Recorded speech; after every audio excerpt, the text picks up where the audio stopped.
रूपाय विश्वोपत्यादिहेतवे तापत्रय विनाशाय श्री कृष्णाय वयम नमः। सच्चानंद भगवान की जय, भक्त समाज की जय, संत समाज की जय। साथियों, मैं नित्य की भांति आज फिर आपके सामने उपस्थित हूँ।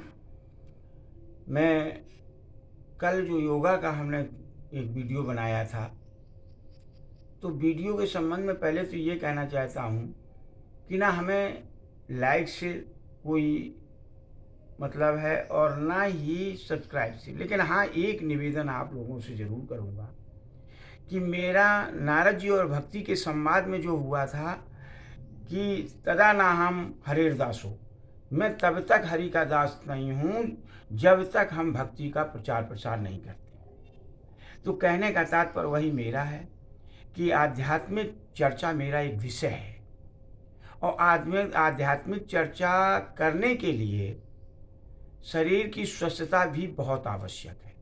तो सामान्य रूप से, न किसी योगाचार के रूप में न किसी के रूप में, एक सामान्य रूप में जो है मैं जो है स्वस्थता के कुछ टिप्स कहिए या ये कहिए कि स्वच्छता के कुछ नियमों पर चर्चा करता रहूँगा। वही मेरा उद्देश्य। और ये आप न लाइक न सब्सक्राइब, लेकिन हाँ इतना ज़रूर है कि शेयर करिएगा।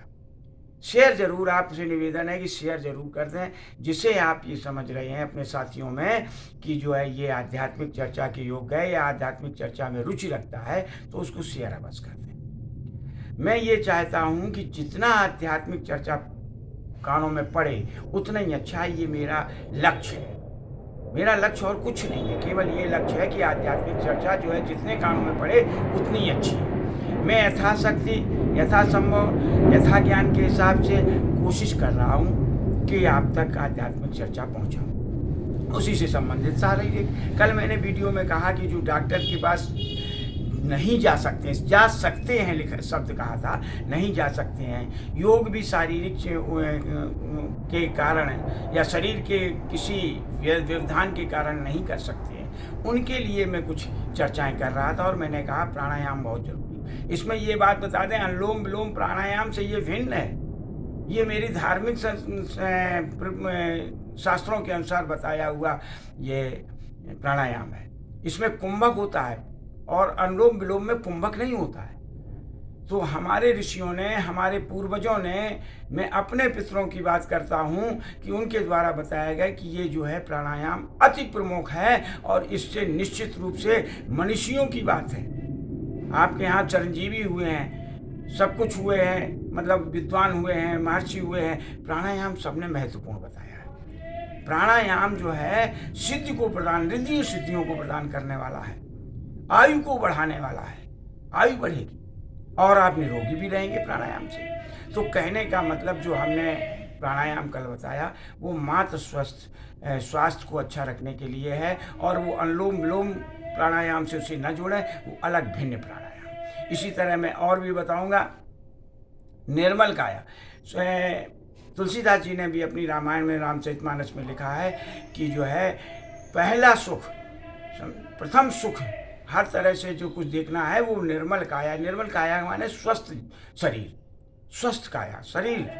तो स्वस्थ रखने के लिए आपको किन्हीं विधियों का अनुकरण करना पड़ेगा।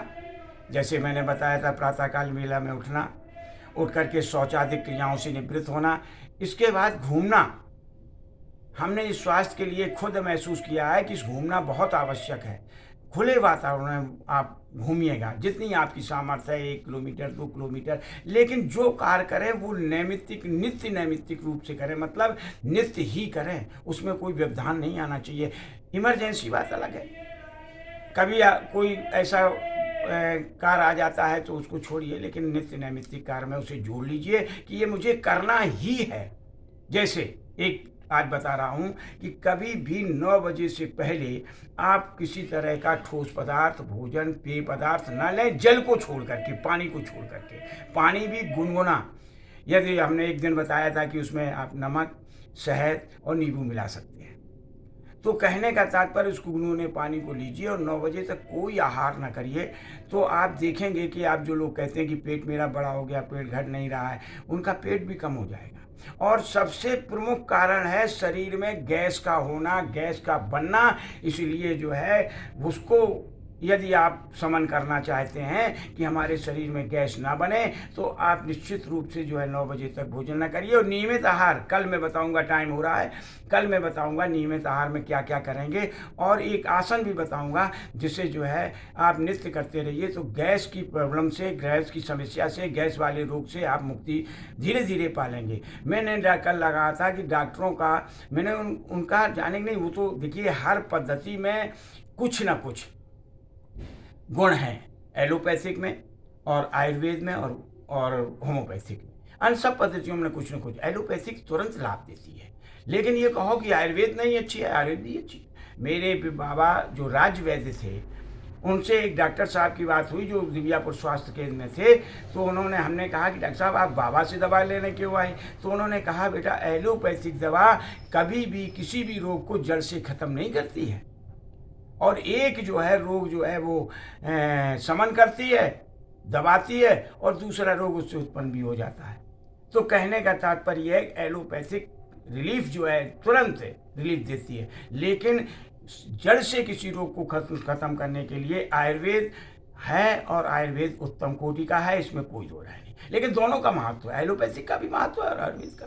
तो इस तरह से मैं आपको बताऊंगा, हर चीज़ आप ध्यान से सुनिएगा। मेरे वीडियो में अनुभव के आधार पर ज्ञान, भक्ति, वैराग्य आदि से संबंधित और शरीर से संबंधित आपको कुछ ना कुछ मिलेगा, कुछ ना कुछ देने कुछ जानते तो आप सब लोग, मैं जानता हूँ बहुत विज्ञ हैं, आप अच्छे लोग हैं, आप लोगों को सबको ज्ञान है, मेरे वीडियो चल रहे हैं उसके माध्यम से आपको, लेकिन स्थायित्व तो नहीं है, आप उसको पढ़ते नहीं। इसलिए जो चीज़ आपको नहीं मिले उसको किसी डायरी पर, किसी पे नोट कर लेना चाहिए, और उससे महीने 2 महीने में उसका रिवीजन मतलब देख लें कि क्या नई बात मिली थी। थैंक यू, बहुत बहुत धन्यवाद।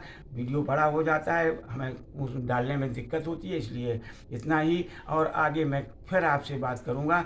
और सबसे बात ज़्यादा ध्यान रखें पेट की, उदर की, हम कल बात करेंगे उदर की सफाई के विषय में। पेट साफ होना चाहिए। लोग कहते हैं कि कम खाओ और गम खाओ, न जाओ हकीम के पास और न जाओ हाकिम के पास, ये पुरानी कहावत है, देहाती कहावत है। तो हरि शरणम, हरि शरणम।